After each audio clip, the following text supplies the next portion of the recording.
មួយពេលត្រូវគេបដិសេធថ្ងៃដែលយើងប្រាប់ថាទេអ្នកខ្លះគេនឹងយល់តែអ្នកខ្លះទៀតនឹងបដូរទឹកមុខឲ្យយើងឃើញភ្លាមតែម្ដង 2. ពេលរងចាំមិនបានគ្រាន់តែតម្រង់ជួររងចាំម្ហូបឬរងចាំចម្លើយបន្តិចបន្តួចក៏អាចបញ្ជាក់បានថាគេអាចគ្រប់គ្រងអារម្មណ៍ខ្លួនឯងបានកម្រិតណាដែរ 3. ពេលត្រូវគេចំទាស់អ្នកខ្លះនិយាយគ្នាលេងធម្មតាបានតែគ្រាន់តែយើងបញ្ចេញមតិខុសពីគេបន្តិចសម្ដីពេលចាប់ផ្ដើមរឹងរូសដាក់យើងភ្លាម 4. ពេលបាត់បង់មុខមាត់ពេលមានគេថាឲ្យគេតវ៉ាឬមាននរណាម្នាក់ធ្វើឲ្យគេលែងលេចធ្លូចារឹកពិតរបស់មនុស្សជាច្រើនតែងតែបញ្ចេញមកនៅពេលនោះឯង 5. ពេលត្រីគេប្រងើយកន្តើយ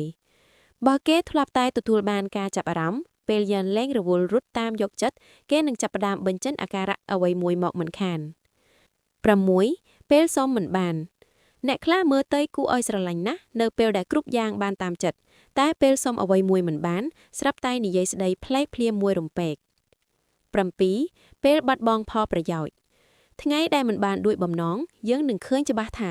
តើគេនៅតែរក្សាមารយាទល្អជាមួយអ្នកដទៃបានទៀតឬអត់ 8. ពេលឮពាក្យថាមិនងាយស្រួលឬរវល់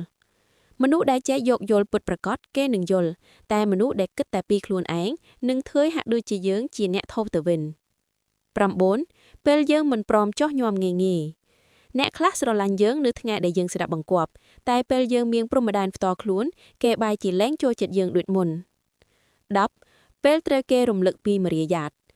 គ្រាន់តែរំលឹកតិចក៏ដឹងបាត់ទៅហើយថាតើគេព្រមស្ដាប់ឬត្រៀមខ្លួននឹងខឹងក្រេវក្រោធដាក់យើងភ្លាម 11. ពេលត្រូវគេរិះគន់មិនបាច់ប្រើពាក្យធ្ងន់ទេគ្រាន់តែនិយាយការពិតបន្តិចក៏អាចមើលដឹងថាតើគេមានភាពចាក់ទុំគ្រប់គ្រាន់នៅក្នុងការទទួលយកវាឬអត់ 12. ពេលយើងមិនតាមចិត្តទំនាក់ទំនងជាច្រើនមើលទៅល្អក៏ព្រោះតែមានមកខាងចេះតែព្រមចុះចាញ់តែថ្ងៃណាមួយបើយើងឈប់លះបង់គ្រប់យ៉ាងនឹងចាប់ផ្ដើមច្បាស់ក្រឡាត 13. ពេលចាញ់ប្រៀបគេ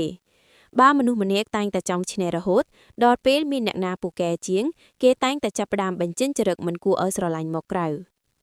14. ពេលខឹងឃ្លានឬហត់នឿយពេលដែលហត់នឿយខ្លាំងនិងអស់កម្លាំងមនុស្សយើងពិបាកនឹងលាក់បាំងចរិតពិតណាស់ 15. ពេលគេលែងជាចំណុចកំដៅនៃការចាប់អារម្មណ៍អ្នកខ្លះសប្បាយចិត្តណាស់ពេលមានគេជុំរោមយកចិត្តទុកដាក់តែពេលគ្រប់គ្នាលែងចាប់អារម្មណ៍គេក៏ចាប់ផ្ដើមចេញរោគសញ្ញាភ្លាម 16. ពេលយើងចាប់ផ្ដើមស៊ូសំណួរមនុស្សស្មោះត្រង់គេនឹងពន្យល់តែមនុស្សដែលមានអាថាកំបាំងតែងតែឆេវឆាយមុននឹងឆ្លើយជានិច្ច 17. ពេលគេមិនអាចគ្រប់គ្រងយើងបានបើនរណាម្នាក់ធ្វើល្អដល់យើងតែពេលយើងស្រួលប្រាប់នោះប្រហែលជាមិនមែនជាក្តីស្រឡាញ់ឬបំណងល្អពិតប្រាកដប៉ុន្មានទេ 18. សាក់ទៅចិត្តគេឲ្យញឹកញាប់មើលបន្តិចទៀតចរិតពិតគេនឹងលេចចេញមកហើយប្រយោគនេះអាចស្ដាប់ទៅរៀងធ្ងន់បន្តិចតែក្នុងជីវិតពិតវាពិតជាបែបនឹងមែនចរិតមនុស្សនឹងស្ដែងចេញច្បាស់បំផុតមិនមែននៅពេលដែលគេបានគ្រប់យ៉ាងនោះទេតែគឺនៅពេលដែលគេមិនបានដូចចិត្តនេះឯង